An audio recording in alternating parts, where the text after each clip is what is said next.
My name is Serena, and I want to tell you the most honest and raw story of my life, the kind of story that changed everything. I thought I knew about myself, about love, and about the woman who stood at the top of the world yet fell completely apart. The moment she saw me wrap my arms around someone else, I grew up in a small town in Georgia, where the summers were long and sweet and the nights felt like they could last forever, if you just closed your eyes and let the warm breeze take you somewhere. Else my mother was a school teacher and my father drove trucks across 3 states and came home, smelling like gasoline and black coffee and the kind of tired that seeps into a man's bones and makes him quiet at dinner. I was the middle child between 2 brothers who played football and talked about cars, and I was the girl who read books under the oak tree in the backyard and dreamed about cities I had never seen. I never had a word for what I felt when I was younger. I just knew that when my best friend Cassie would hold my hand while we watched scary movies, I felt something warm and trembling move through me like a bell being struck in a cathedral, and the sound just kept ringing and ringing long after the moment had passed. I didn't understand it then. I just filed it away in the part of myself I rarely visited, the part that felt too tender and too strange to examine in the bright light of ordinary days. When I was 22, I moved to New York City with 2 suitcases and a savings account that would last me exactly 4 months if I was careful. I got a job as a front desk associate at the Marceline Grand Hotel on Fifth Avenue, one of those hotels that makes you feel underdressed just by looking at it from the sidewalk. Marble floors that reflected the chandeliers above them, gold fixtures and fresh flowers the size of small trees in every lobby corner. Guests who arrived in black cars and tipped more in one afternoon than I made in a week. I learned quickly how to be invisible in a place like that, how to smile without showing too much, how to handle complaints with the kind of warmth that made angry people feel heard without ever making the hotel look bad. I learned the names of the regular guests there, preferences, their habits, their moods. I learned that the man in the penthouse suite drank only still water from a specific Italian spring, and that the woman in room 1204 always asked for extra pillows and left enormous tips for the housekeeping staff, and wept quietly sometimes when she thought the hallways were empty. But I did not know then anything about the owner. The Marceline Grand was part of a collection of 12 hotels spread across 4 continents, all owned by a woman named Vivian.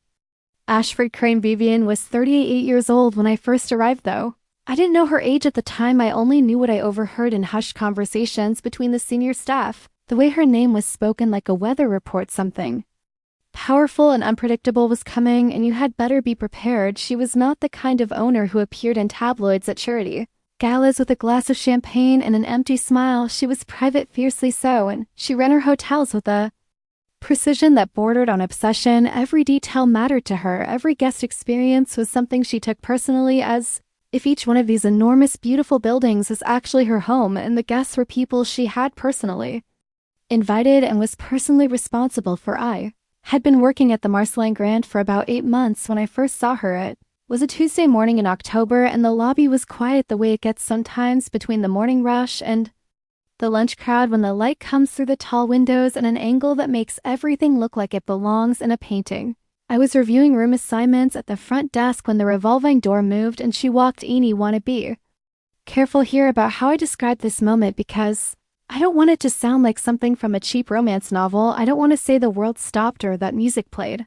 I want to tell you exactly what I saw and what I felt, because the truth of it is more interesting than any dramatic embellishment. She was tall, perhaps 5'10", in flat shoes, which she was not wearing. She wore heeled boots that added another 2 inches. Her hair was dark, almost black, and she wore it pulled back severely from a face that was all clean angles, sharp cheekbones, a jaw that could cut glass, and eyes the color of deep water on a cloudy day. She wore a charcoal gray coat over a white shirt and dark trousers, and she carried nothing, no bag, no phone, no umbrella, just her hands in her coat pockets, and she walked like someone who had decided exactly where she was going, and had decided also that the world would simply have to move aside. What I felt was not attraction, not exactly, not at first. What I felt was something more like recognition, the way you feel when you hear a song for the first time, but somehow you already know the melody.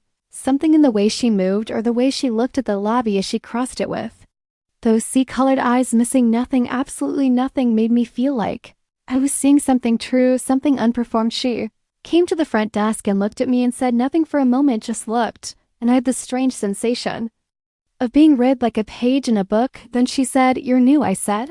"I've been here 8 months. She raised one eyebrow just slightly and said, Then you're still new, and walked past me toward the elevator bank. I stood very still for a moment. And then I breathed. Marcus, who was the front desk manager and had been at the Marceline for 11 years, leaned over from his station and said quietly, "That was Vivian Ashford Crane." And I said, "I gathered." And he said, "She visits every property. Twice a year unannounced. The visits last between 2 and 5 days. She notices everything, and I mean everything, so for the next few days be absolutely perfect." And I said, "I'm always perfect." And he smiled and said, "I know, that's why I'm not worried about you over the next 3 days." Vivian moved through the hotel like a quiet storm. She ate breakfast alone in the restaurant.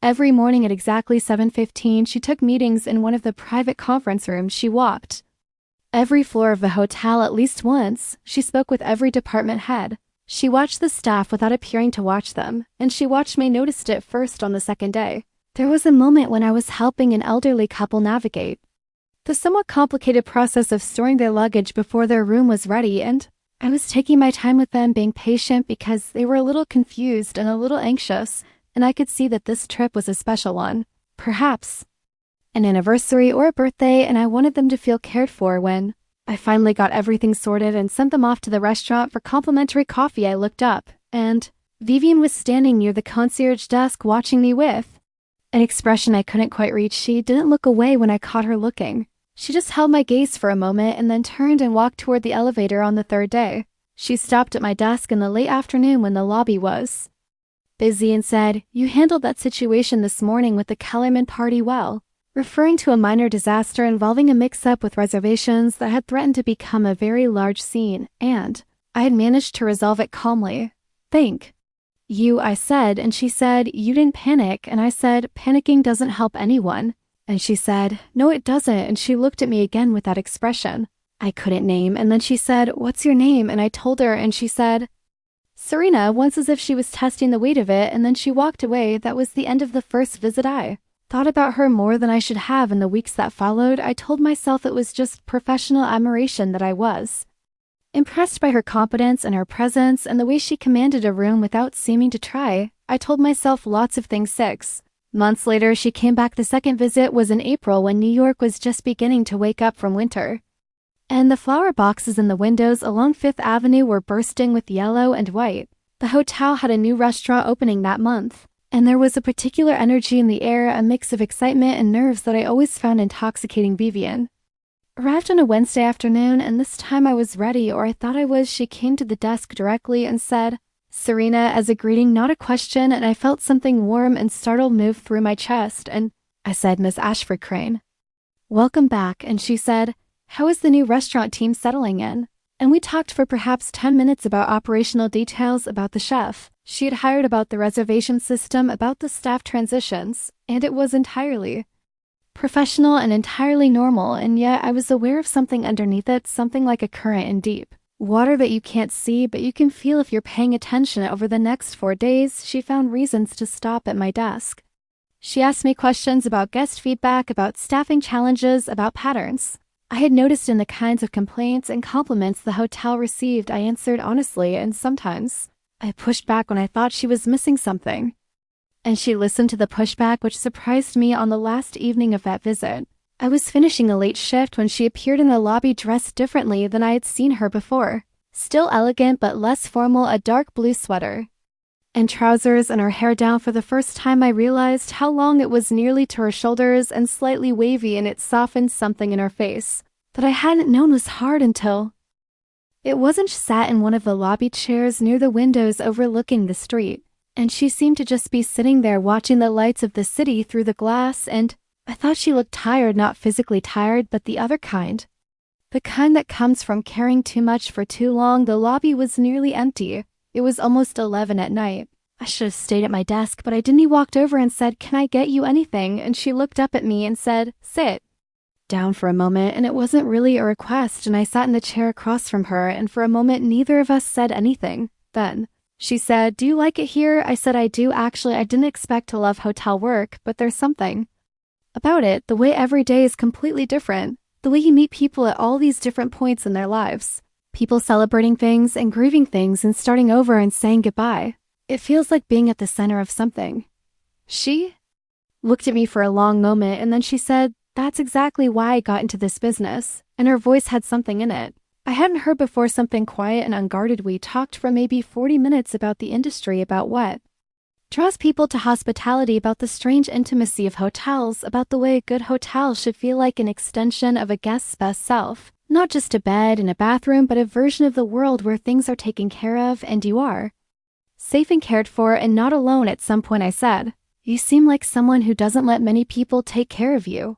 And I don't know why I said it. It just came out of that place where honest things live, and she went very still and looked at me and said, "That's a presumptuous observation." And I said, "I know, I'm sorry." And she said, "Don't be." And she looked back out at the street. When she stood to leave, she said, "Good night, Serena." And she said my name like she'd been thinking about it. And I said, "Good night, Miss Ashford Crane." And she paused and said, "Vivian," and walked away after the second visit. I started paying attention to myself in a different way. There was a woman I had been seeing casually, a graphic designer named Priya, who was funny and warm and entirely uncomplicated in the best way, and I had been telling myself this was enough, this was good, this was what I wanted: comfort and lightness, and someone who laughed easily and didn't ask too much. But I found myself less present with Priya after that second visit. I found myself sitting with her at dinner and thinking about a dark-haired woman in a charcoal coat who said my name like she was weighing something precious. I told myself this was ridiculous. I told myself it was projection, that I had built some elaborate fantasy around a woman I had spoken to for maybe 3 hours total, a woman who was my employer in the most distant possible sense, a woman who was 13 years older than me and moved in a world so different from mine that the distance might as well have been measured in light years. I also told myself that I should be honest with Priya, and I told her I thought we wanted different things, and she was kind about it. And we stayed friends the way you can when there was never enough invested to make the ending bitter. I spent the next 6 months being very sensible. The third visit changed everything. It was October again, a full year after I had first seen Vivian walk through those revolving doors. She arrived on a Thursday morning, and she looked tired in a way that was visible even through the precision of her appearance. There were shadows under her eyes and something tight around her mouth, and I learned later from Marcus that she had just come from a situation involving one of her properties in London that had involved a serious staff incident and a significant amount of legal and reputational management. She was at the hotel for a week this time, which was unusual, and she worked almost constantly, meeting after meeting in the conference rooms, calls at all hours. But in the evening, she came to the lobby, not every evening, but most evenings late after the dinner hour when the lobby quieted down, and she would sit in what I had started privately thinking of as her chair by the window, and sometimes she read, and sometimes she just said. He started timing my desk work to coincide with these late hours, obviously not in a way anyone would notice, but deliberately. Yes, I wanted to be there. I wanted to be the person she might talk to if she felt like talking. On the third evening, she said, "Tell me something good." And I said one of the housekeeping staff got the promotion she'd been working toward for 2 years. She cried. She called her mother. And Vivian looked at me with something soft in her expression and said, "That's good." And I said, "I thought you might need something good today." And she didn't answer, but she looked at me in that way she had of looking that made me feel seen in a way I couldn't quite bear and couldn't quite stop wanting on. The fourth evening, she talked about herself for the first time, not much and not easily, but she mentioned her parents. Briefly, both gone now, her father when she was in her 20s, her mother 3 years ago. She mentioned that she had been married once in her early 30s for 4 years to a man who was kind. She said the word kind with a kind of tired precision. And they had wanted different things, and the ending had been civilized, and she bore him no ill will. She said, "I think I was trying to be the person I was supposed to be." And then she stopped as if she had said more than she intended. I didn't fill the silence with reassurance. I just let it sit, and after a moment she said, "You're very good at this." And I said, "At what?" And she said, "At being with someone without needing them to perform." On the fifth evening, she said, "Can I ask you something personal?" And I said, "Yes." And she said, "Are you seeing anyone?" And I said, "No, not for several months." And she said, "Why not?" And I said, "I've been waiting for something to feel right." And she said, "What does right feel like?" And I looked at her and said, "A little bit like this." And then I was terrified because I had said it. I had actually said it out loud. She looked at me for a long time, and I held very still. Then she said, "You should be careful with what you say to me." I said, "I know." She said, "I'm your employer's employer. You're 25. I said, 25 and a half. Something crossed her face that might have been almost a smile, and then she said, "This is not a good idea." And I said, "I know that too." And she said, "Then why?" And I said, because I'd rather be honest with you than pretend I don't feel what I feel. She stood up and said, "Good night, Serena," and walked away, and I sat there with my heart going at twice its normal speed and thought, well, you've done it now. The sixth evening, she came to the lobby and sat down and looked at me and said, "I've been thinking about what you said." And I said, "So have I." And she said, "I don't do this." And I said, "Do what?" And she said, "Allow myself to want things that complicate my life." And I said, "I think wanting things that complicate your life is how you know you're actually alive." And she looked at me with that sea-colored gaze and said, "Where did you come from?" And I said, "Georgia originally," and she almost laughed.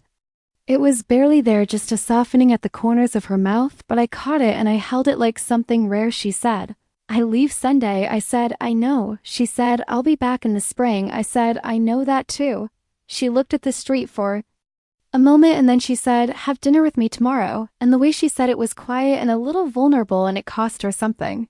I could tell, and I said yes, and that was all. Dinner was at a small Italian restaurant on the Upper East Side, not the kind of place where Vivian would be recognized, not the kind of place where we would run into hotel staff or industry people. She reserved a table in a corner and we sat across from each other, and we were just two women at dinner, and the simplicity of it, after all the weeks and months of lobbies and professional distance, felt almost unbearably intimate. She ordered wine and poured it herself and told me about growing up in Edinburgh, the stone buildings and the gray skies, and the way the cold there had a particular quality, a wetness that got into everything, and she had loved it despite this, or maybe because of it, the way you love things that shape you. She told me about studying hospitality management, then business, then how her first job had been at a small family hotel in the Scottish Highlands, and how she had learned everything real she knew in that place from a woman named Mrs. Hegarty, who had been running the property for 40 years, and who had told her that the secret of hospitality was simply this: you must care more about your guests than about being seen to care. I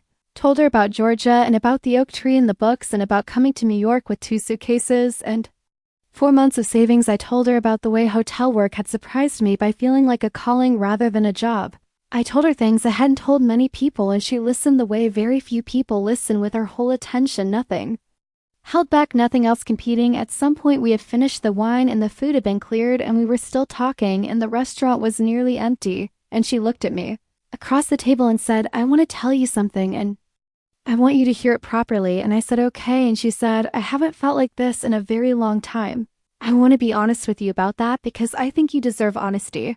And I want to also be honest that I don't entirely know what to do with it." And I said, "We don't have to do anything with it right now." And she said, "That's very generous of you." And I said, "I'm not being generous, I'm being patient." And she said, "Is there a difference?" And I said, "Generous is giving something away. Patient is waiting for something you want." And she looked at me and said, "You're going to be the end of me." And I said, "I hope not. I hope I'm the beginning of something." She walked me back to my apartment building on the Upper West Side, which was 20 blocks out of her way, and she stood on the sidewalk outside and she took my hand briefly, just for a moment, and squeezed it, and then she let go and said, "I'll see you before I leave." And I said, "Okay," and she walked away, and I stood in the cold October air and felt something enormous and terrifying and wonderful happening inside Mesh. Came to the desk the next morning, which was Saturday, and she looked different, lighter somehow, like something had been put down that she had been carrying for too long. She said, "I leave tomorrow morning." And I said, "I know." And she said, "I meant what I said last night." And I said, "I know that too." And she said, "I don't know how this works with the distance and the complications." And I said, "We figure it out." And she said, "You make it sound simple." And I said, "It's not simple, but it's worth figuring out." And she looked at me for a long time, and then she said yes, and that single word felt like a door opening. She left Sunday morning, and I went to work, and the lobby felt different, larger and quieter, and the places where she'd been. What followed was 5 months of the strangest, most beautiful, and most difficult long-distance relationship I have ever experienced or heard described.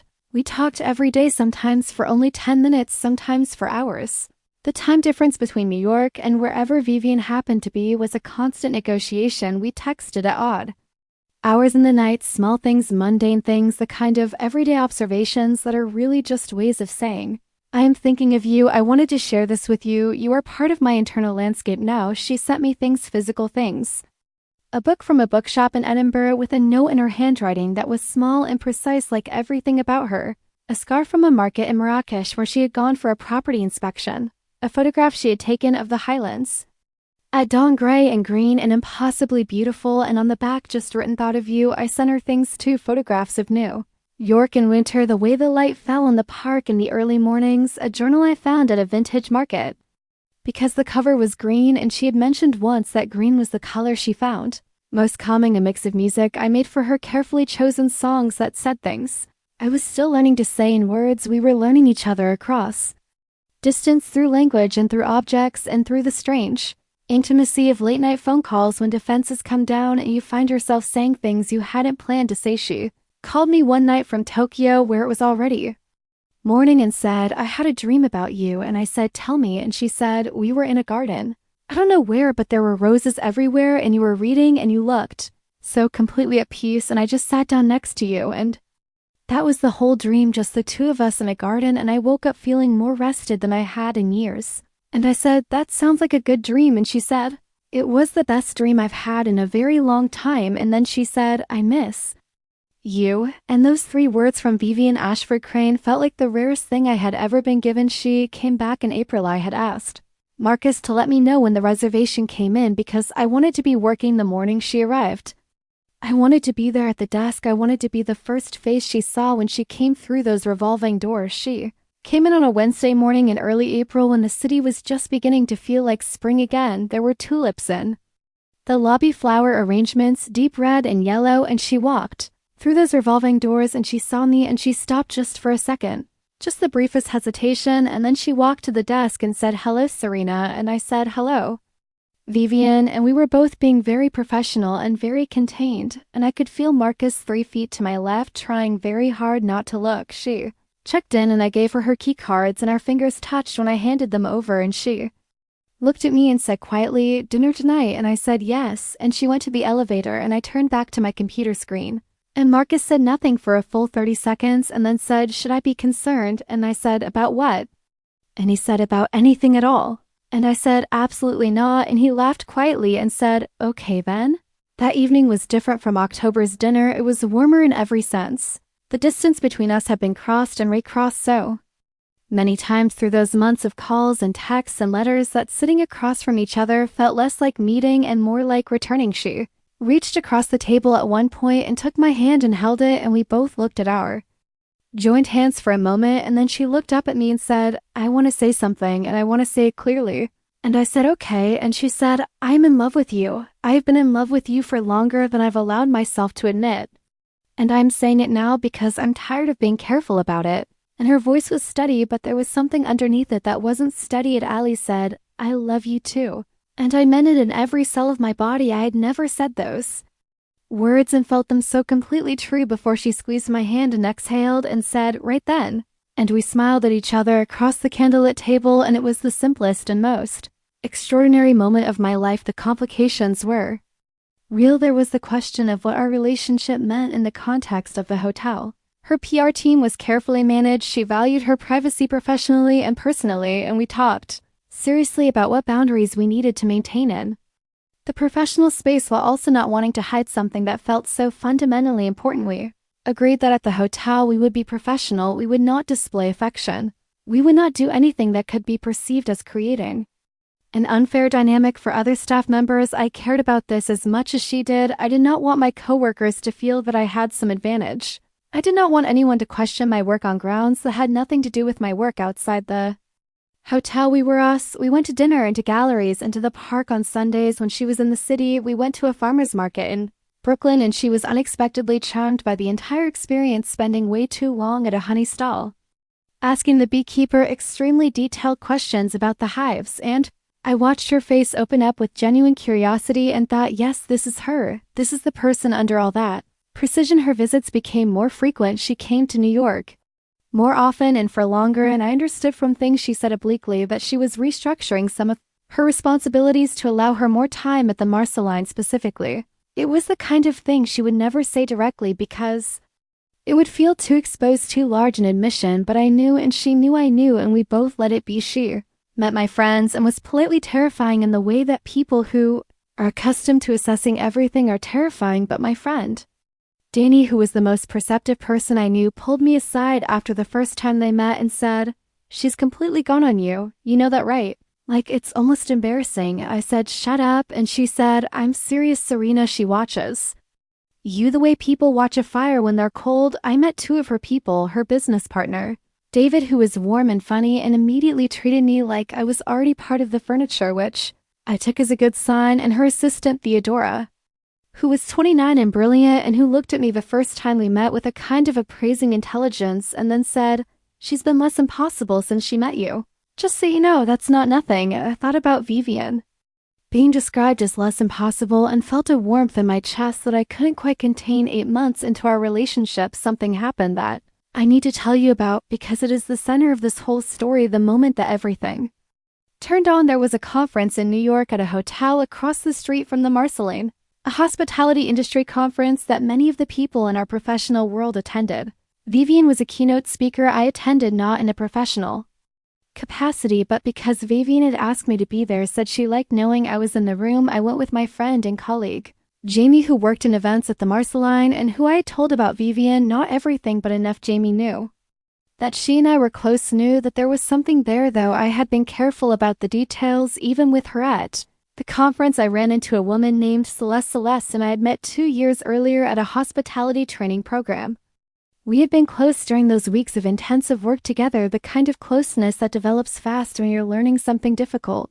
Alongside someone in the way of such things, we had kept intermittent touch since then, texts and occasional dinners when she was in the city, but I hadn't seen her in nearly a year. Celeste was warm and effusive, and when she saw me, she came across the conference room with her arms open, and I hugged her back the way you hug someone you're genuinely happy to see, warm and unguarded, and she said, oh my God, where have you been? I've missed you so much. And I laughed and said, I've missed you too. And we stood there catching up for a few minutes. I did not see Vivian till later. She was at the reception afterwards, standing with David and another colleague, and she was performing perfectly the version of herself she presented to the professional world, composed and commanding, and perfectly calibrated. But when I came to stand near her and leaned in to say something to her quietly, I felt there was something wrong, not angry wrong, not cold exactly, but tight. Something held, something had shifted. The reception ended and we took a car back to the hotel, and she was quiet in a way that was different from usual quiet. Her usual quiet was full and present. This quiet had a wall in it. In the elevator, she said, who was the woman you hugged? And I said, Celeste, an old colleague and friend. And she said, you seemed very happy to see her. And I said, I haven't seen her in almost a year. We got to her suite and she went to the window and stood looking out at the street, and I watched her back the straight, precise line of it. And I said, Vivian, what's happening? And she said, nothing. And I said, that's not true. And she was quiet for a long time. Then she turned and said, almost to herself, almost too quiet to catch, why did it hurt me? And the 3 words landed in the room like something thrown from a great height. I said, what? She looked at me, and there was something naked in her expression, something she was not prepared for, was not used to, was not comfortable with. She said, when I saw you with her, when you were holding her, when you were laughing, I felt something that I don't. She stopped. I felt something I don't have words for. It was not rational. I know she's your friend. I know there was nothing. She stopped again. I don't get jealous, I have never in my life. She put her hand briefly to her forehead. I don't understand why it hurt me. I crossed the room to Harry, said, because you love me. She looked at me and her eyes were brighter than usual, and she said, that doesn't explain why it should hurt. And I said, yes, it does. It hurts because when you love someone, their closeness with other people touches the place where your fear lives, the fear of losing them. And that fear means the love is real, Vivian. The bigger the love, the more exposed you are to the hurt of it. She looked at me for a long time, and then she said, I have spent my entire life not being exposed. I said, I know. She said, I built everything I have by being in control, by not being vulnerable, by not needing. I said, I know. She said, you walked into my hotel and you made everything different, and I don't know what to do with that. And her voice broke just slightly on the last word, barely perceptible, but I heard. I took her face in my hands, and she let me, which was itself something enormous, this woman who held the world at arm's length, let me hold her face and look at her, and she looked back at me with all that complexity and fear and love, and I said, you don't have to do anything with it, you just have to let it be there. I'm not going anywhere. I'm not choosing anyone else. I'm here, and I love you. And you loving me back, even if it scares you, is the best thing that has ever happened to me. She closed her eyes, and I felt the long, slow Exhale moved through her, and when she opened them again, something had changed. Something had unclenched, she said. I'm not good at this, I said. You're better at it than you think, she said. I was afraid when I saw you with her. I was afraid you'd realize. Said, realize what? She said, that it would be easier without me, without all the complications of who I am and what my life is. I said, Vivian, I don't want easier, I want you. She looked at me and said, why? And I thought about it, genuinely thought about it, because she deserved a real answer, not a reassuring one. And I said, because you see things, I said carefully. You pay attention to the world in a way almost nobody does. You care so much more than you let anyone know. You make me feel like I am being truly known, not performed for truly known, and that is the rarest thing I have ever experienced. And because when you let me in even a little, the person you are underneath all that armor is the most extraordinary person I have ever met. She said nothing for a moment, then she put her arms around me and held me, and I held her back, and she said very quietly against my hair, don't let go, and I said, I won't. After that night, something shifted between us, not dramatically, not overnight, but definitively. The wall she'd always maintained, a kind of last reserve of distance, began to come down, not all at once, but in stages. The way a very old and carefully built structure comes down when someone patient is working at it with love. Rather than force, she started letting me into more of her life. I met her in Edinburgh once. She'd had a house there, stone and old and full of books, and she showed me the city she had grown up in with a quiet pride that was different from anything I had seen from her before. She showed me where she had gone to school and the coffee shop where she had spent hours as a teenager reading, and the hill that overlooked the whole city, and she stood next to me at the top of it and said, this is the only place in the world where I have always felt like myself. And I said, tell me what that self is like. And she said, quieter than people think, simpler than I've allowed myself to be. She started telling me things about her marriage, things she had never talked about. She said she thought she had spent 4 years trying to be a certain kind of person, the person a woman in her position was supposed to be, and the marriage had been part of that architecture of supposed to be, and when it ended, she had not grieved it as much as she had felt released, and the guilt of that release had shaped the decade that followed. I said, what kind of person were you trying to be? And she said, simpler. She paused, normal, and I said, and what did you find when you stopped trying? And she looked at me and said, you mean who did I find? And I said, yes. And she said, someone who apparently falls completely apart when she sees her girlfriend hug a friend. And she said it dryly, but underneath the dryness was something tender and true, and I laughed, and she almost smiled, and I kissed the almost smile right off her face. She started being less perfect around me, which sounds small, but was enormous. She let me see her when she was exhausted, when she was frustrated, when a business situation went badly, and she needed to just say it out loud to someone who would not be affected by the information and would not try to fix it. She started calling me, not with things to report, but just to hear my voice, and the first time she called and said, I just needed to hear you. I went quiet for a moment because I understood the cost of admitting that to someone like Vivian, and I said, I'm here, and we just talked about nothing for half an hour, and it was perfect. A year after the night, she whispered, why did it hurt me? I left the Marseillais not because of Vivian, not because of anything bad. It was time, it was my time. I had been developing over those years at the hotel a clear picture of what I wanted to do next. I wanted to open something of my own, something smaller than the Marseillais, but with the same devotion to the experience of guests, the same belief that hospitality at its best is a form of care that reaches people in the tender places of their lives. Vivian and I had talked about this for months. She had listened with that full attention of hers and asked precise questions and occasionally pushed back in ways that made my thinking sharper and more real. She did not offer to fund it, which I had not asked and would not have accepted. She did not try to make it part of her portfolio, which she also did not offer, and I would also not have accepted. She treated my ambition as entirely mine, entirely valid, entirely possible, which was in its own way the greatest gift she had ever given me. Gave my notice at the Marseillais in November. 2 months' notice, because that was the right thing to do. Marcus cried just a little at the end and pretended he hadn't, and I loved him for both things. I said goodbye to the marble floors and the enormous flower arrangements and the way the light came through the lobby windows at that particular October angle, and I carried all of it with Memmi Place opened. 18 months later, it's in the West Village, a townhouse that I found through circumstances I can only describe as fate. It's 12 rooms, small and perfect, and every single thing in it has been chosen with care. The linens, the art, the food, the Flowers, the way the light falls through the windows in the morning when New York is just waking up, it is full almost always. I did not expect this. I had hoped for it. I had planned for it, I had worked for it, but the reality of it still surprises me. Every morning when I look at the booking system, the reviews say things like, "It feels like coming home." And I don't know how they know exactly what you need, but they always do. And the most cared for I have felt anywhere in the world. I read them, and I think of Mrs. Haggerty in the Scottish Highlands in her 40 years, and I think of Vivian saying the secret is that you must care more about your guests than about being seen to care. And I know I was trained by the best. Vivian comes to New York more than she used to. When she's here, she stays with me, not at the Marceline, not at any of her own properties. She stays in the smallest room in my house, which she says she chose because it has a window that faces the garden and in the morning the light comes in at an angle she particularly loves, and I watched her discover this the first time she stayed in that room and thought about a dream she had told me about a year before, a garden with roses and the two of us just sitting together in quiet. She said, "The room feels like that dream." I said, "Good, that's what I was going for." She said, "You designed an entire room for a dream I told you about." I said, "I designed an entire hotel for the way you taught me to think about hospitality. Don't act so surprised about a room."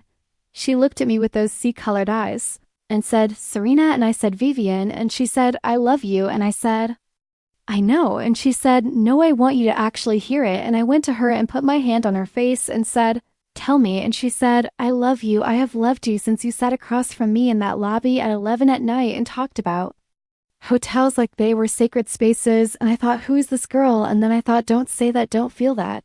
And then I felt it anyway, and then you showed up in my life every visit more fully than the last, and I tried not to, and then I stopped trying not to, and I'm better at my work, I'm better in my own company. I am better at being a person in the world because of you. And I don't understand exactly how that happened, but it did, and I am grateful every single day. She does not cry. The closest she gets is that her voice goes very precise, as if precision is the structure, holding everything else in place, and her eyes get very bright, and I know this is all the feeling she can let out at once, and I know it costs her.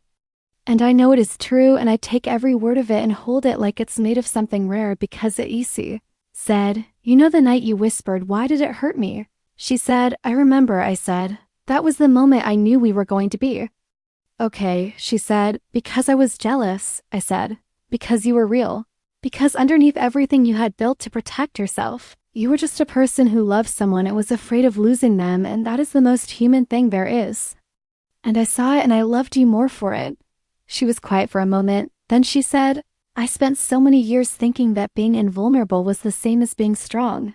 I said, "What do you think now?" She said, "I think being willing to be hurt by the people you love is the bravest thing a person can do." I said, "Yes." She looked at me and said, "You taught me that." I said, "We taught each other." I want to tell you what our life looks like now, because I think the everyday is just as important as the dramatic moments, just as worthy of being told. In the mornings when she's in New York, she wakes before me always, and she goes to the garden with her coffee and she reads, and when I come down she doesn't look up, but she pours a second cup without being asked and slides it toward me, and I sit beside her and we read together in the early morning quiet, and sometimes we talk and sometimes we don't, and both are good.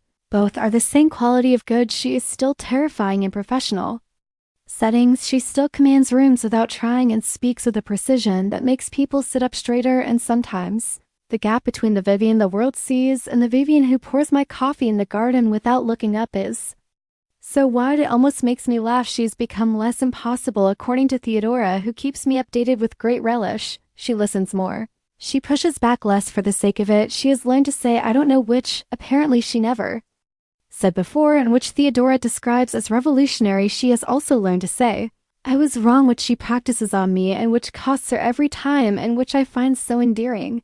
I can hardly stand I'd have learned things Toei have learned. That love between two women who are building themselves is not simpler than other kinds of love, but it has its own particular quality of understanding. The way two people who have both navigated a world not built for them can meet each other with a recognition that goes deeper than explanation. I have learned that vulnerability is not a thing you do once, and then it's done. It's a practice, a daily choice to stay open to the person you love, even when it frightens you, even when it would be easier to close. I have learned that the woman I love most in the world is most herself at 7 in the morning in a garden with coffee and a book, and that the face She shows the world, and the face she shows only me are both real and both hers. And the fact that she has chosen to show me the second face is the greatest honor of my life. There is one more thing I want to tell you. Last spring, Vivian came to New York earlier than expected. She called me from the airport and said she had a few days between commitments and she wanted to spend them with me, and I said come, and she came. It was a rainy April, and we spent most of the first day inside drinking tea and reading and talking about everything and nothing, and at some point, late in the afternoon, she put down her book and looked at me and said, "I want to ask you something." And the quality of her voice made me put down my own book and give her my full attention. She said, "I've been thinking about the future," and I said, "Tell me." And she said, "My life has been built around my work, around the hotels, around the empire. I suppose it's called, though I hate that word, it has been built around being alone, really. Even in company, even in my marriage, ultimately alone, because that was the only version of myself I trusted to manage everything I'd created." She paused. "And then you happened. I waited," she said. "I want to build something with you. I mean that literally and figuratively. I want our lives to be more deliberately shared than they are. I want to stop living in two cities and seeing each other in visits, however wonderful the visits are. I want," she stopped, and the precision that was her emotion container was working very hard. "I want you to be home," I said. "Are you asking me to live with you?" she said. "I'm asking if you want to. I'm asking if that is something you want, because your life here is." She gestured, "Yours, and I would never ask you to subordinate your life to mine. But I could also come here. More, I could make New York my primary base. It's not a complicated restructuring, it's mostly a decision, and I've been not making it because I was afraid." I said, "Of what?" She said, "Of wanting it too much, I suppose, of it being everything, and then being wrong." I said, "Vivian." She looked at me, said, "You are already home to me. You've been home to me for 2 years. I was just waiting for you to figure out you felt the same way." She looked at me for a long moment, and then she said, "Of course." "You were?" I said. "Of course I was." She said, "I love you beyond any reasonable explanation." Said, "I love you beyond any reasonable explanation, too." She reached out and took my hand, and we sat there in the rain-gray afternoon with our tea and our books and our 2 years of learning each other and our whole future in front of us, and it was the most ordinary, extraordinary moment, and I want to remember it exactly like this. Forever. There are things I left out of the first telling, not because they were unimportant, but because I was still finding the words for them, still turning them over in my hands, like stones from a riverbed, feeling their weight and their smoothness before I knew how to describe what I was holding. Let me go back to the part between the first dinner and the night. She whispered those 3 words because that stretch of time, that quiet middle section that looked from the outside like simply 2 people getting to know each other, was actually the most complicated and the most tender and the most formative stretch of my entire adult life, and I want to give it the attention it deserves. After the first dinner, Vivian left on Sunday as she had said she would. She texted me from the airport at 6:47 in the morning, just 3 words that said "arrived safely, boarding," and I stared at those 3 words for longer than was probably reasonable, because they were so small and so practical and so unlike what the evening had been. And yet I understood them completely. I understood that for someone like Vivian, sending any message at all from an airport at 6:47 in the morning to someone she'd walked home and held hands with briefly on a sidewalk was an enormous act, and I treasured those 3 small words more than I have ever treasured a grand declaration from anyone else. I texted back safe travels, and then I put my phone down and went to make coffee and stood in my kitchen in the early Sunday morning, quiet, and thought about what was happening to me. Was falling in love with Vivian Ashford Craney. Had been falling for a while. I could see that now from where I was standing. It had started somewhere in that first visit a year ago and had deepened with each subsequent visit, and those months of calls and letters had done something irreversible to my interior landscape. She was in me now the way certain songs get in. She was the melody. I hummed without knowing I was humming what I had not prepared for was how different this felt from anything I had experienced before. I had loved people before. I had been in relationships before Priya, as I mentioned, and before her a woman named Sarah in college, who had been my first love in the sharp and formative way that first loves are, in a brief and ultimately unsatisfying entanglement with a musician named Dylan, who played guitar and was beautiful and wanted nothing particularly serious, which had suited me at the time. But this was different. This was not the giddiness of new attraction, though there was attraction. This was not the comfortable warmth of long familiarity, though there was warmth. This was something more, like being recognized, being seen in a way so precise and so complete that You couldn't go back to being unseen. It was like having someone name something you had always felt but never had a word for, and once the word exists, you can't unfeel the thing. I was also aware in a very practical part of my mind that this was complicated in ways I needed to think clearly about.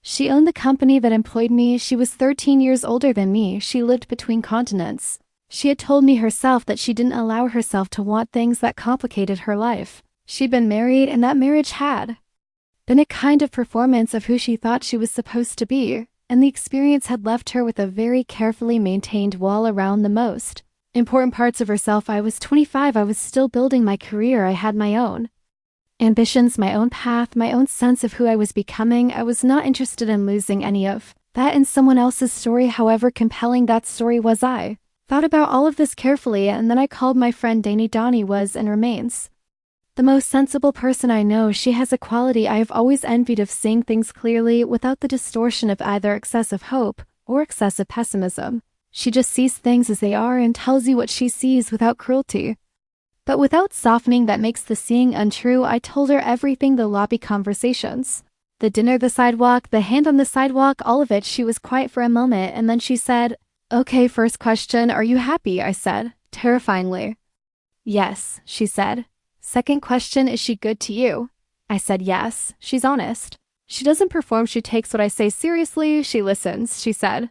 "Third question, does she know who you are?" By which I mean the actual you, not just the competent, charming front desk version. I paused and said, "She's getting there. I think she wants to," Dani said.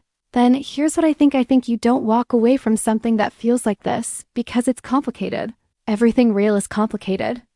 The question isn't, is it complicated? The question is, does this person make you more yourself or less yourself?" I thought about it and said, "More," without hesitation. Dani said, "Then you already know what to do." The weeks after Vivian left had a particular texture to them that I find hard to describe accurately. On the surface, everything was normal. I went to work. I did my job well. I was present and professional, and if I thought about a dark-haired woman in a charcoal coat more often than could be considered strictly rational, I kept that to myself, but underneath the surface I was listening for my phone in a way I hadn't listened for anything in a long time. She texted at irregular intervals, not every day at first. Sometimes 2 days would pass and I would think, well, perhaps I overread the whole thing. Perhaps that hand on the sidewalk was just a polite conclusion to an evening, perhaps. And then my phone would buzz and it would be a single line, something like, "Saw a hotel in Lion today," that I think you'd find instructive in exactly the ways hotels should not be run. And I would feel that bell ring sensation again and think, no, I didn't overread anything. After about 2 weeks, the texts became more frequent, and then one evening my phone rang and it was her voice, and my stomach did something I was not proud of. She said, "I thought I'd call rather than text. Is that all right?" And I said, "It's more than all right," and we talked for an hour and a half about nothing of particular consequence and everything of great consequence. And when we hung up, I sat in my apartment with the phone in my hand and thought, Dani was right. I already know what to do. The calls became a fixture. She called from hotel rooms in Singapore and Paris and Cape Town and Melbourne. She called from airports. She called occasionally from her car, though. I could tell she was in the car, and I always said, "Are you driving?" And she always said, "My driver is driving." And I always said, "That's not the same thing as paying attention." And she always paused and then said, "I'll call you when I arrive," which was the closest she would get to admitting I was right about anything. In those early months, we talked about work often because we both cared about work deeply and because work was a comfortable bridge to the other things we talked about, but we also talked about other things. Books she was reading, places she had been that had surprised her, memories from Edinburgh that she offered carefully, the way you offer something breakable, watching to see if the other person will handle it well. I told her about Georgia, about my parents, about the oak tree, and the books, about what it had felt like to be the girl in the family who read instead of played sports, and felt that difference not as a lack but as a texture of her own particular way of being in the world. She said, "I was also the odd one out. I grew up in a family that was very sociable, very external. My parents were both people who gathered people around them, who filled rooms, and I was always the one in the corner with a book watching everyone, and my mother used to call me her little observer with a tone that was half fond and half worried." I said, "I think observers make the best people," she said. "Do you?" I said, "You notice things other people miss. You understand things by paying attention rather than participating. You care more than you let on." She was quiet for a moment, and then she said, "You notice things Other people miss too, I said. Yes, but I'm more willing to say what I notice. She said, that's because you're brave, I said. That's because I have less to lose. She said, what do you mean? Said, you've built something enormous, Vivian, you're professional. Identity, your reputation, your whole constructed world, everything you are publicly is part of something you've built brick by brick for 15 years. When you say something true and unguarded, you risk that architecture in some way being honest. Put something at stake for you that it doesn't put at stake for me yet. She was quiet for a long time, and then she said, that's the most accurate description of why I'm the way I am that anyone has ever given me. And I said, I've been paying attention. And she said, so you have. 3 months into our phone call relationship, she sent me something that I want to tell you about because it was the first time I understood the true depth of what was happening. It was a letter, not an email. Not a text, a letter handwritten on heavy cream paper in that small, precise handwriting of hers, and it arrived in an envelope that had been posted from Geneva, where she was visiting a property. The letter was 4 pages long. It began very formally, as if she had started it as a professional communication, and then, somewhere in the first paragraph, the formality had cracked, and what came through the crack was something else entirely. She wrote about what it felt like to move through the world. The way she moved through it in control of everything and connected to almost nothing. She wrote about the loneliness of it without loneliness of it without. Using the word lonely, she described it as a particular quality of silence that followed her from hotel room to hotel room, as if the silence was a companion she hadn't chosen but couldn't leave behind. She wrote about her marriage, about Michael, her ex-husband, who she said was genuinely a good man and who had deserved better than a wife who was always partly.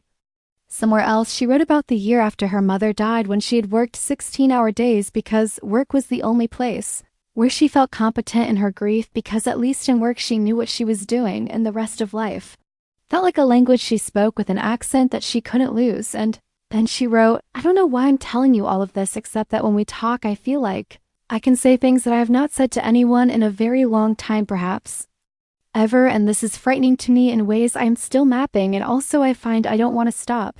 The last line of the letter said, I think about the dinner in October more than is probably sensible. I read the letter 4 times, then I wrote back. I wrote 6 pages, though I didn't count them. I just wrote until I had said everything I wanted to say. I wrote about what it was like to hear her voice on the phone and know that underneath the composed exterior, there was this extraordinary person paying full attention to me. I wrote about what it meant to me to be seen clearly and to have what I said taken seriously. I wrote about fear, my own fear of how large this felt, how uncharted, and how much I was choosing to walk toward it anyway, because the alternative was to protect myself from something that felt like the most real thing I had ever encountered, and I was not willing to do that. Wrote, you said you think about the dinner in October. I think about the moment after it, when you held my hand on the sidewalk. I think about how briefly it lasted and how completely it counted. I also wrote, I'm not frightened of you being frightened. I will wait while you find your footing, because you are worth waiting for, and because I think you're closer to brave than you know. She called the evening she received my letter. She said, you write the way you talk. I said, is that a good thing? She said, it's the best possible thing. It means you're the same person on paper as you are in person. I can't tell you how rare that is in my world. I said, your world has a lot of performance in it. She said, my world is largely performance. Yes, it's what the industry runs on. Presentation and surface and the careful management of impression, and I have always been very good at it and very privately exhausted by it, and you are the first person in longer than I can remember to whom I don't have to perform anything. I said, then don't. She said, I'm learning not to. We wrote to each other for the next 3 months, alongside the calls, letters that traveled between New York and wherever she happened to be. Letters that went deeper each time, as if we were excavating something together, one careful layer at a time in one. Letters she wrote about a memory from her childhood, a winter evening in Edinburgh when she was about 8 years old, and she had gone for a walk with her father in the snow, which was unusual enough in Edinburgh, but it felt magical, and they had walked through the old town with the snow falling, and her father had said to her very quietly, almost to himself, isn't the world beautiful, Viv? And she had said yes, and he had taken her hand, and they had walked home without saying anything else. And she wrote, I have thought about that evening my entire life. Every time I see snow, I think about it. I think about my father, who was a complicated, difficult man who was not always easy to be around, and how in that moment he was entirely present, and the world was entirely beautiful, and I was entirely happy. And I think that every place I have ever built or designed or poured myself into has been trying to create for other people what my father created for me in that snow without even trying, just by being present and saying, "Isn't it beautiful?"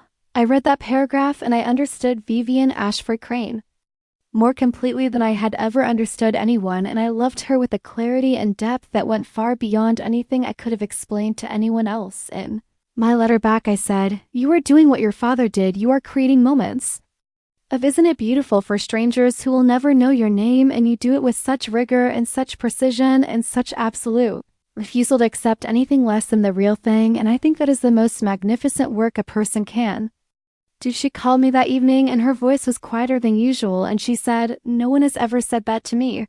And I said, "It's true." And she said, "I know you don't say things that aren't true."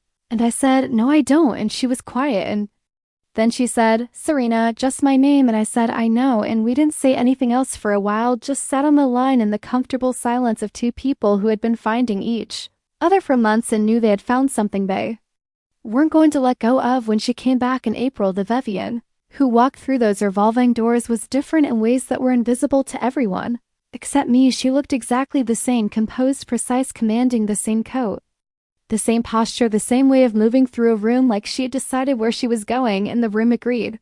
But when she looked at me across the lobby, there was something in her eyes that had not been there before, an openness, a recognition, a warmth that she didn't bother to conceal even in that public space, and I felt it from across 30 feet of marble floor like sunlight. We were professional that week. I addressed her as Miss Ashford Crane, and she addressed me by my first name, which was standard given the hierarchy, and if anyone noticed that she found reasons to consult with me more often than the organizational structure technically required, no one said anything. But in the evenings we were us, the dinner I described already, the reaching across the table, the "I love you," the "I love you too." What I didn't describe was what happened after we walked back to the hotel on the spring evening, New York smelling like it does in April, like rain and blossoms, and the particular urban miracle of things growing in concrete. And somewhere on Park Avenue she stopped walking, and I stopped beside her, and she looked at me in the streetlight and said, "I want to be very clear about something." I said, "Tell me." She said, "I'm not good at this in the way you might hope. I'm going to make mistakes. I'm going to be difficult sometimes. I'm wired in ways that are not always comfortable to be close to. I work too much. I go quiet when I should speak. I am not practiced in the kind of intimacy you deserve, and I know all of this about myself." I said, "I know all of this about you too." She said, and I said, "And I'm not asking you to be different from who you are. I'm asking you to try to let me in when you can, and to tell me when you can't, and to trust me enough to let me be present for the difficult version of you as well as the rest." She said, "You know what you're signing up for." I said, "I know exactly what I'm signing up for, and I'm doing it with my eyes open, because I would rather have the real, complicated, difficult, extraordinary you than an easier version of anyone else." She was quiet for a moment, and then she took my hand, not briefly, the way she had on the October sidewalk, but fully, fingers interlaced. And we walked the rest of the way back to the hotel like that, and when we got to the door, she said, "Come up for a little while," and I did. We sat on the sofa in the suite and talked until almost 1 in the morning about everything and nothing, and at some point I fell asleep there, slightly unintentionally, my head against her shoulder, and when I woke, the room was dark and quiet, and she had put a blanket over me and was sitting very still, reading with a lamp on across the room, and I said, "I fell asleep on you. I'm sorry." And she said without looking up, "Don't be." And I thought, yes, this is exactly right. This is exactly it. This is home. I want to tell you about a particular evening about 6 months into our relationship that I think of often. It was a Saturday, and Vivian was in New York, and we spent the whole day together, which was unusual. We were usually both working during the days and coming together in the evenings. We went to the Botanical Garden in the Bronx because I had been wanting to go for months, and Vivian had never been, and we spent 3 hours walking through the glass houses and the outdoor gardens and talking about plants. Neither of us knew anything about plants, but we looked at the labels and made up backstories for them, and it was effortlessly light and easy and funny in a way that I treasured, because Vivian was not always effortlessly light and easy and funny, and when she was, it felt like whether you wanted to stay inside. On the train back, she fell asleep against my shoulder, and I looked at her sleeping face. The precision of it relaxed the hard jaw, soft, the shadows under her eyes visible, and thought about all the nights she didn't sleep well, which was most of them all. The morning she was at work before 6, all the weight she carried in the architecture of her own professional life, and I felt something that I can only call tenderness so acute it was almost like pain. She woke up as we came into Grand Central and looked at me with eyes still soft from sleep and said, "Did I snore?" And I said, "A little." And she said, "You're lying." And I said, "Absolutely." And she took my hand and we came up out of the subway into the Saturday afternoon city and she said, "Thank you for today." And I said, "For taking you to a garden." And she said, "For making Saturday feel like Saturday instead of Sunday evening of a work weekend." And I understood what she meant completely. There is something I should tell you about that I have been circling without quite landing on, the world we live in, the world that Vivian and I live in together as two women loving each other in New York. In my social circles, in my world, this was not complicated. No one I was close to flinched. No one made me feel that what we were was other than what it was, which was two people in love building something beautiful together. But Vivian's world was different. Corporate world, the industry conference world, the world of 12 hotels on 4 continents, and professional reputation and board meetings and investors had its own texture around these things. Not hostile exactly, but watchful, the kind of watchfulness that lets you know that visibility comes with a cost. Vivian had never publicly defined her orientation. She had been married to a man. She'd been private afterward. She had not courted attention, and the attention had not pressed.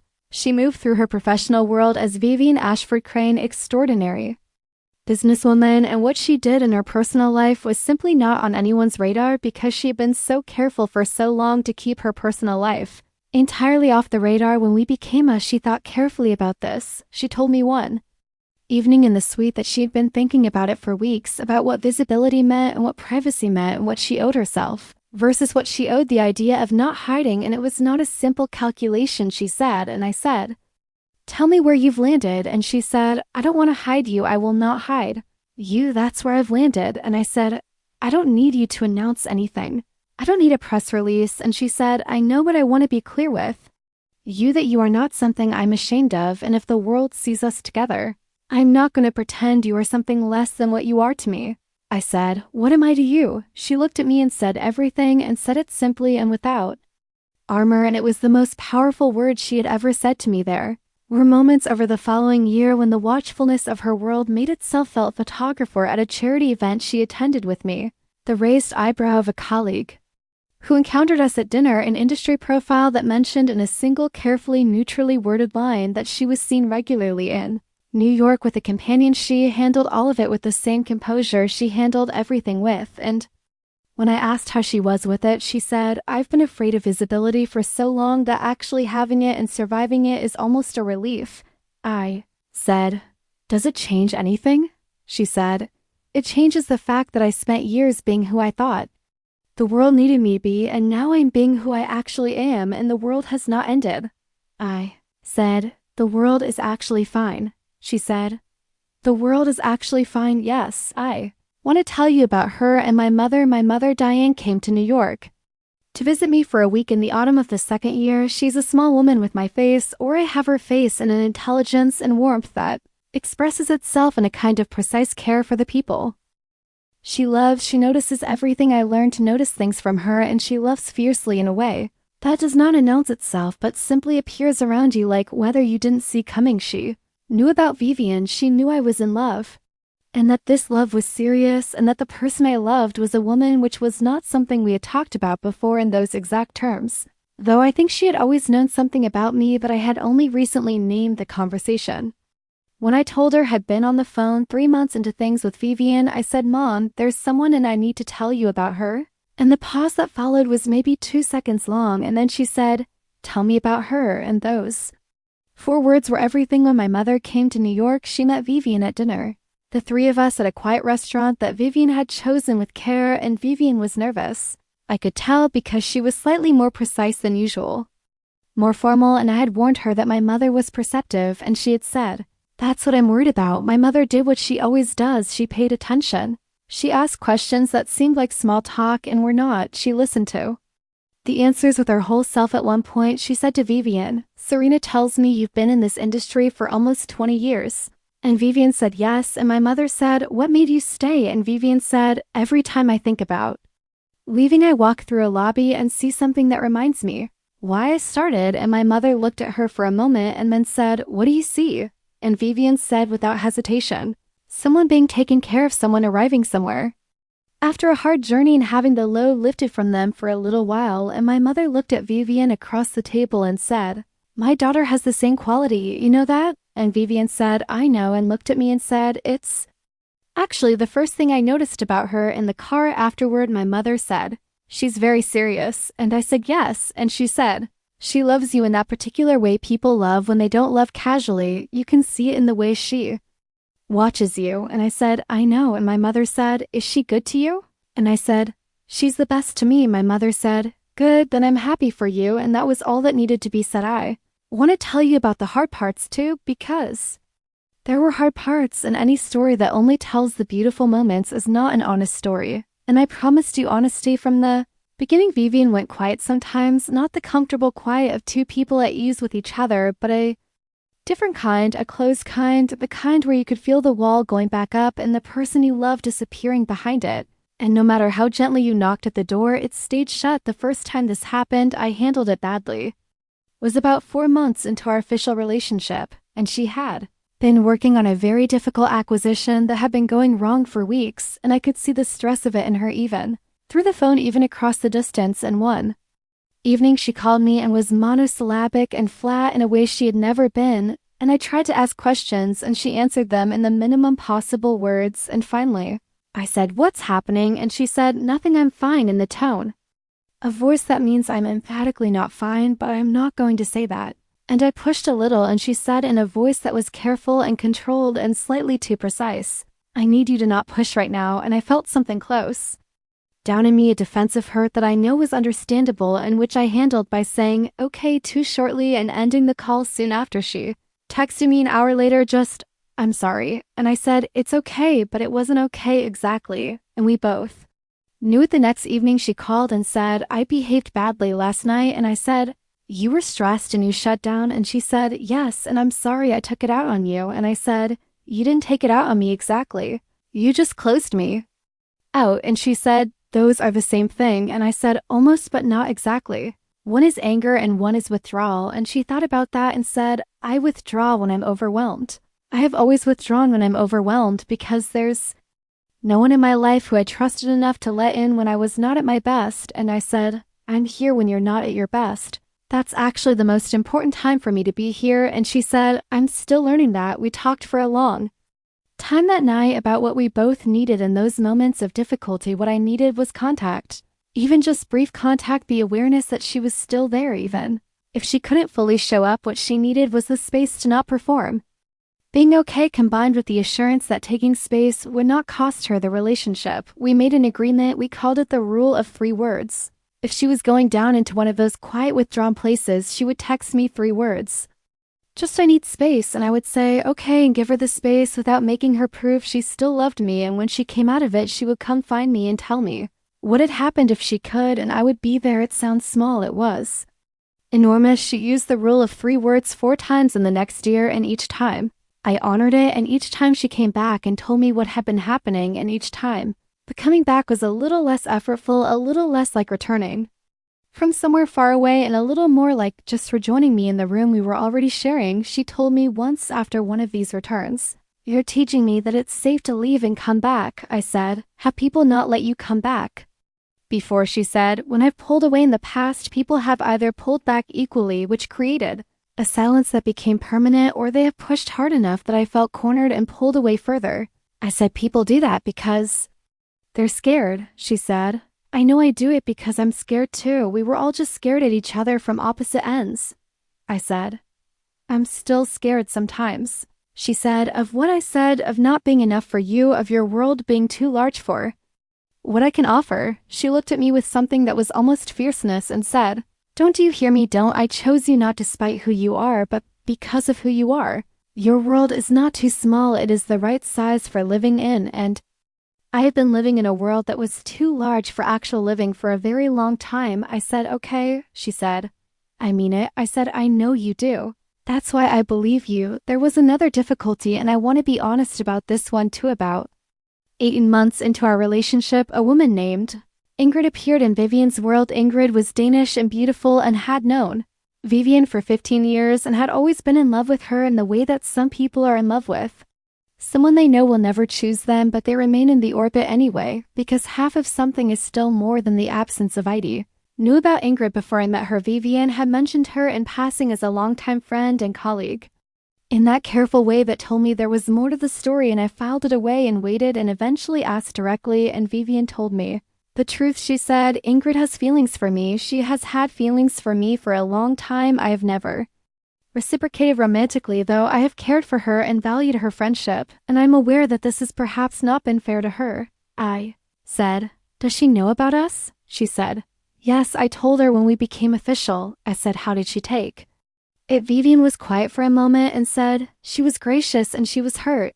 I could see both. I said, I appreciate you telling me. I met Ingrid at an industry event in London where Vivian and I were both present. Ingrid was exactly as I had pictured her, tall and fair and elegantly put together, and when she looked at Vivian, she had an expression that I recognized immediately because I had felt it myself before Vivian chose me, and it was the expression of someone who is loved without being chosen and is finding a way to be dignified about ID. Made a decision in that moment. I crossed the room and introduced myself, and I was warm and genuine, and I was careful not to be territorial because that would have been unkind.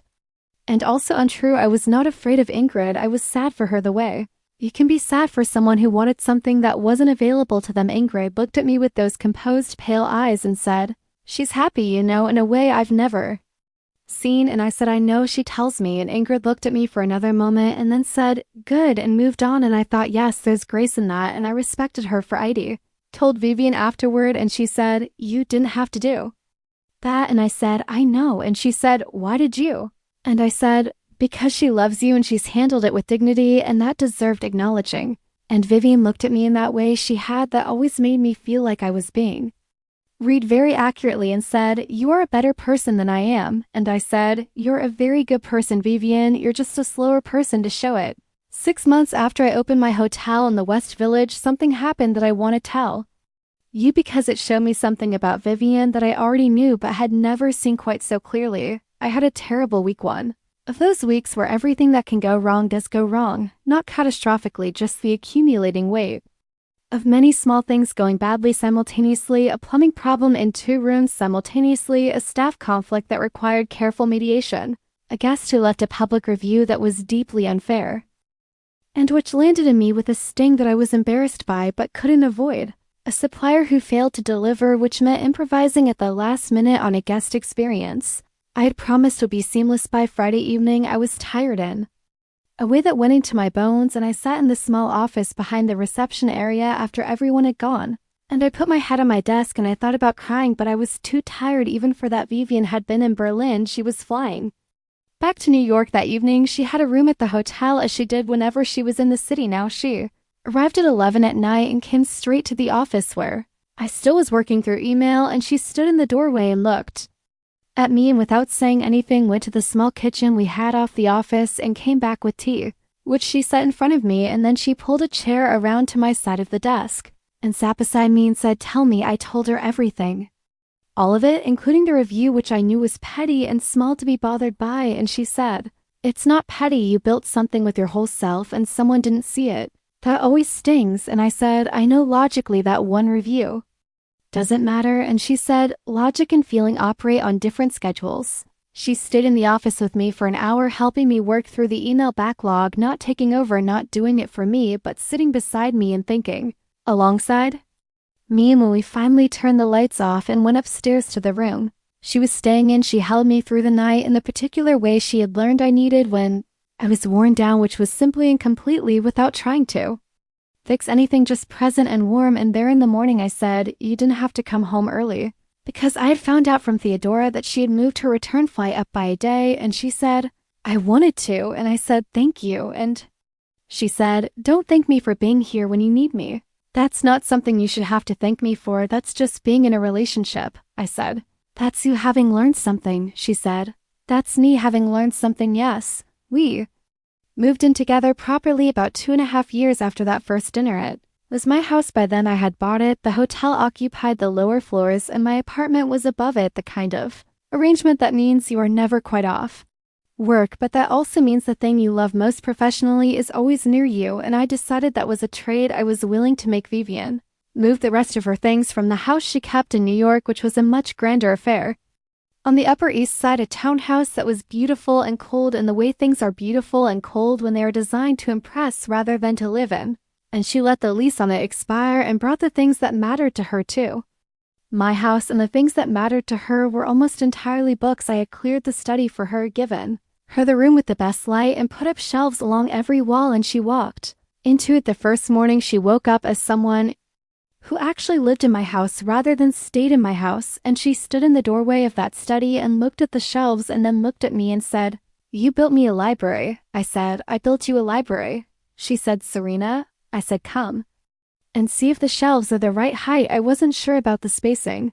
She came and looked at the shelves very carefully, and then she turned and put her arms around me and held me and said against my hair, "I have never been loved like this in my life." And I said, "I know we're going to change that." And she laughed, a real laugh that I had spent years coaxing into the world, and held me tighter. We had a small ceremony 18 months after that, just us and the people who mattered most. Donnie and her husband Jamie from the Hotel Marcus, who wept openly this time and didn't pretend otherwise.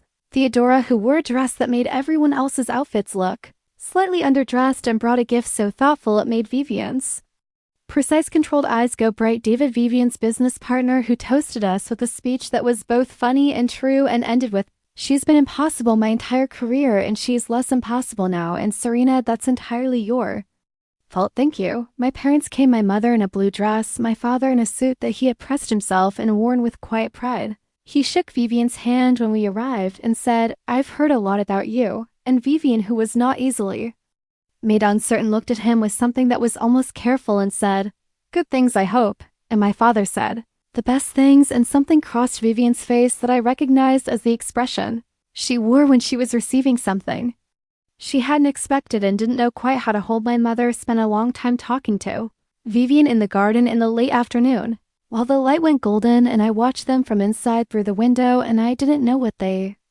were saying, but I watched my mother put her hand on Vivian's arm at one point in a gesture of simple warmth, and I watched Vivian receive it. Later that night, I asked Vivian what they had talked about, and she said, "She told me that you have always known your own mind, and that she has always trusted that, and that she trusts it now." And I said, "What did you say?" And Vivian said, "I told her that knowing your own mind is one of the things I love most about you." And I said, "What else?" And Vivian looked at me with those sea-colored eyes and said, "I told her that I would spend the rest of my life making sure you never regretted knowing yours." I am writing this from the garden. It is early in the morning. The city is just starting to wake up. I can hear it beginning its day from over the garden wall, the particular sound of New York becoming itself again after the night. There are roses here. I planted them last spring, and they are doing better than I expected. Their particular shade of red is almost embarrassing in its beauty against the stone wall. Vivian is upstairs still sleeping, which is a victory in itself, because she rarely sleeps past 6, and I have been working on this through the small hours because something about the early morning quiet feels right for telling true things. In a little while she will come down. She will be wearing the gray robe that I bought her because the color matches her eyes, and she will have her hair slightly disordered from sleep, which she always smooths immediately with her hands, and she will go to the kitchen and make 2 cups of coffee without being asked, and she will come out here with them, and she will hand me mine, and she will sit beside me, and she will look at the roses. She will probably say something dry and precise about my note-taking posture, which is apparently extremely poor. I will tell her I was writing. She will ask, "What about?" I will say us, and she will look at me with those sea-colored eyes, and there will be something in them that is the full sum of everything she has learned about being loved, and everything I have learned about loving someone who is afraid, and everything we have built together in this house and in those lobbies and in that year of letters and phone calls and every early morning garden and every late night office and every moment of difficulty we have navigated by choosing each other. And she will say something simple like, "Tell me what you wrote," and I will, and the roses will be ridiculous in the morning light, and the city will hum its city sound over the garden wall, and we will drink our coffee, and it will be enough. It will be more than enough. It will be everything.